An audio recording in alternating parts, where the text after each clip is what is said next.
Up next, Chadwick Boyd debuts Front and Center's Real Food, where we take movie themes and turn them into new creations in the kitchen. Hey movie fans, I'm Chadwick Boyd with Front and Center's Real Food. I just saw Bridget Jones' Baby and The Magnificent Seven. One's a little sweet, the other one's got some kick.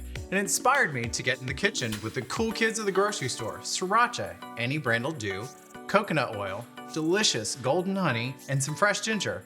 Mix it all up, it's that simple, and I've got a spicy, sweet dipping sauce that I know you're gonna love.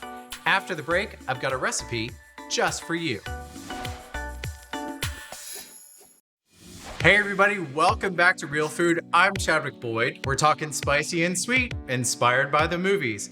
For you movie fans in the South, I've got crispy, crunchy chicken tenders that are almost as good as my mama's, but don't tell her I said that. To make these chicken tenders, there are a few simple tricks. I throw an empty cast iron skillet in the oven to get it good and hot. I slice chicken breast extra thin and drop them into crispy, crunchy panko crumbs with dried cilantro and garlic salt. Throw them into the hot skillet and into the oven for 20 minutes.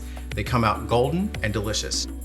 This is where that spicy sweet sauce comes in for a big finish. Just pour it over top and save a little bit for dipping. Finish with green onion and some red chilies. You can find this recipe and me on Facebook and Twitter at Chadwick Boyd. Thanks for joining me for Front and Center's Real Food. Enjoy your movie.